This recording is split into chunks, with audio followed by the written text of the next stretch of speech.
Regan Slaymaker for Not Just Boxing. Wait, Johnny. I've got to be careful where we're sat because, you know, this show is absolutely flawless on February the 9th, mate. I like it. Promoter Johnny Clark. So that was the most embarrassing intro that I've ever done. How are you, mate?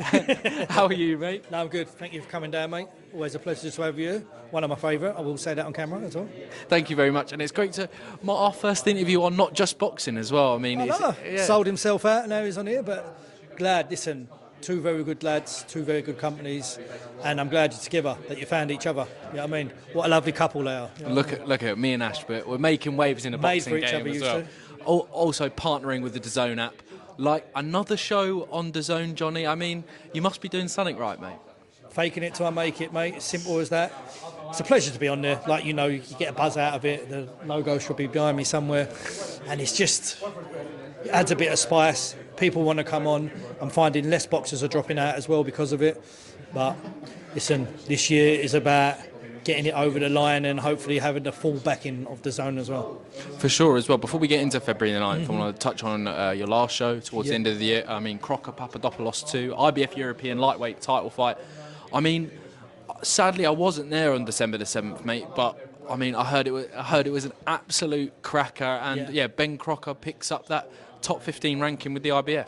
Yes, listen, he's beat Stelios twice now, which is obviously upsetting for some. But you don't beat someone twice if you don't deserve it. So well played to him. Wasn't as good as the first fight, let's be honest. But it did. Sorry, people just messing about with the lights over there. But it did tick the boxes for me, and it was my first European title on the show. So yeah, really proud of that. Definitely. And Konstantin Ursu, I mean, you sent me a clip from my interview on International Boxing News, my other channel. Konstantin Ursu done exactly what he said he was going to do to Dan Booth that night. He does it every interview. Every interview he says, I'm going to do this, this and this, and it always happens. But he's a level above. Do you know what I mean? Like, no disrespect, he is the best boxer I've had on my show, and I've had a lot of good prospects, I've had good boxers on, but he is the best, and we're just hoping now. I've agreed a fight for March the 30th that you're going to want me to talk about at York Hall, main event versus a Queensbury boxer, and this will push him on even more, and then after that it's going to be very hard, but I reckon will be signed by a big promoter. Definitely as well. Obviously you've dropped an exclusive there. Konstantin will be on March 30 show against a Queensbury guy. Obviously winning that fight against Dan Booth, that was a final eliminator for the British and Commonwealth, I'm pretty sure as well.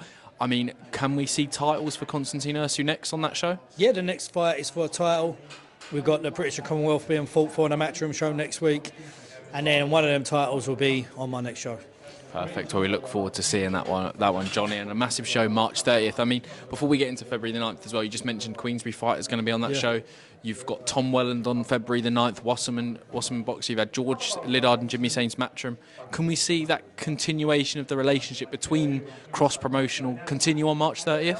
Yeah, there's 3 or 4 coming on that are very well known, and I believe will blow up the internet when they see it. Unfortunately, it's better for me than it is for them because they deserve to be on big shows like in Belfast, where they're Irish, some of them. They deserve to be on Queensbury shows, but sometimes like the opportunities ain't there. And with top tier and the level I'm putting on, some opportunities are coming along. And it's going to be a great card. Name-wise, the best card I've ever done. I don't think I'll ever get bigger for names at my level.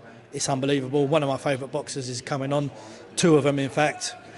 That's mad because I'm fans of them, and they ring me and I act calm, cool, collected like salesman. I put the phone down, do 3 laps of the living room, wake the baby up, get told off by the missus.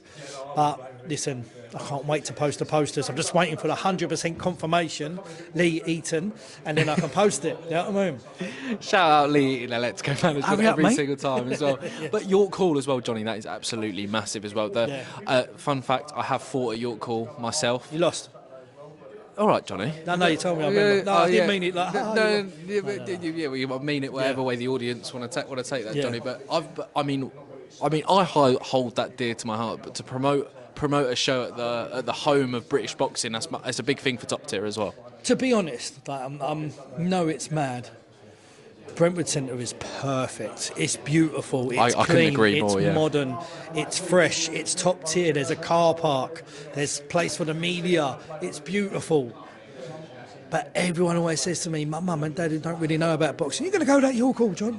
And I'm like, Mum, yes, I think it will happen. But if I'm being honest, where York Hall's made for boxing and Brentwood Centre isn't, I have to spend a lot of money inside Brentwood Centre to make it a boxing venue.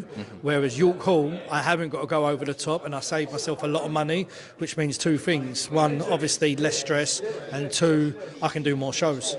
So if I can do little fillers here and there, I'm going to go in between the two, and obviously Chatham Stadium as well this year. Definitely. We'll get on to Chatham Stadium in a minute because Robert Caswell fights on February the 9th. But Tom Welland and Michael Ramabalista headline February the 9th. We've got one of Britain's real finest talents in Tom Welland fighting a former Southern Area or English champion. It's fair to say if Tom Welland, who we think he is, and the fighter that Wasserman think he is, he will put on an absolute job against a former championship level fighter in Michael Ramabalista on February the 9th. Yeah, the thing is, I believe that he stops him. I do. I believe that he stops him, and if that happens, Wasserman have got a hard job matching him, because it's hard to match boxers at my level, the money they're asking. So then obviously Wasserman got a bit more money behind them, so they'll be able to crack on and do it. But I think it's going to be a very devastating performance. I see him have a podcast over there that was meant to be an interview for 36 minutes, and I believe that he's going to do the job, and it's going to push him on. I think it's 8 rounds, his first 8-rounder. After this has to be a youth title for him. Find him a youth title, get that behind him, and push him. Definitely, sky's the limit for Tom Welland as well. You mentioned Chatham there. Robert Caswell's on the show. Really had a good rebuilding process since his loss for the Southern Area, but it looks like a win on this on February the 9th, and then Top Tier's doing a stadium show at Chatham Town, Johnny. I mean, exciting times. Yeah, listen, it's like I said, I keep putting on these shows and I keep attracting attention, and Chatham Stadium and Robert, they wanted a meeting with me. Sat down, had the meeting with them. We were both excited, but it has to make sense financially. So I needed some good quality fighters on there in 50-50s. And it was about showing Chatham, showing Rob what Top Tier is about. They've only seen it from outside. Like, they come today, and then when they see the level of the hall, the level of the promos and that, they're eager. So we've got obviously Toomey, Grant Dennis, all from that area. And obviously there is some Queensbury fighters that are from that area, so I don't know if things really go well on March the 30th, whether I could get them on as well. Ideally, I'd like 12 50-50s on it. So that's the aim. If I've got that, there's 2 females. Louise Alton, hopefully she's got injured, but hopefully she can come back and fight on there. I think it could be great because I have a lot of Kent come over. Like a lot of them, they come over, they sell good tickets. Imagine if they was in their own back garden. They deserve to be fighting there.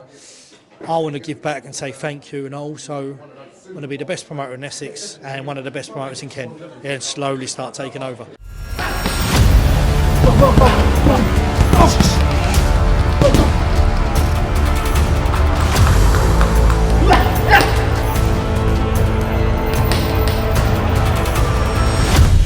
Definitely, I mean, it goes without saying, some of the Queensbury boys that are on there, I mean, the Noakes brothers, I mean... They'll do. They'll do. I mean, I'd love Sam to be on a Top Tier show. I really rate Sam, and this is no disrespect to Sean, but Sean's probably...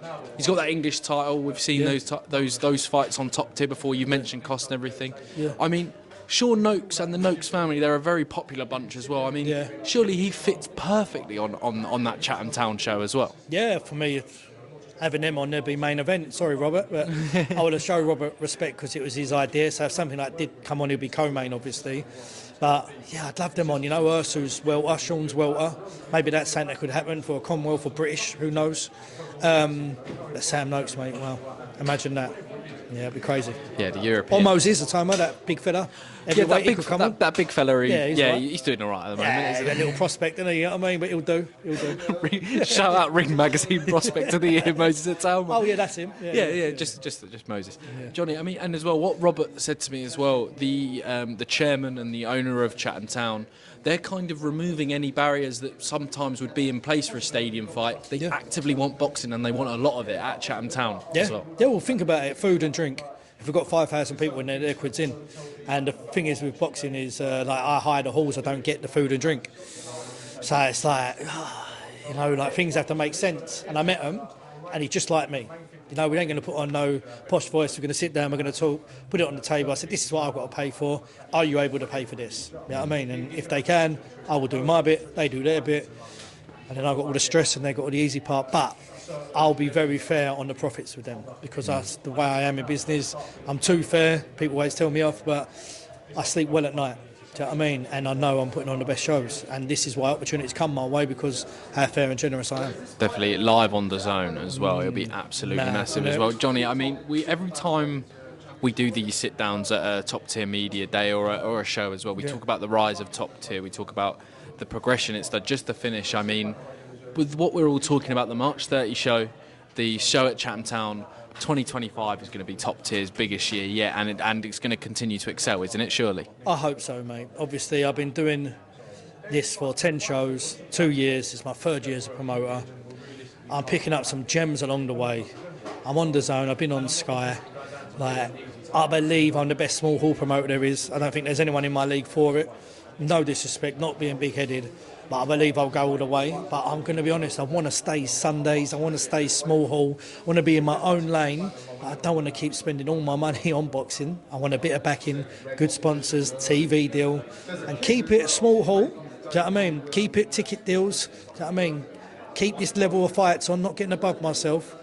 But I just want to be the best small hall promoter there is, and make all these youngsters and old boxers and boxers that have got nowhere to go to find a little home with me.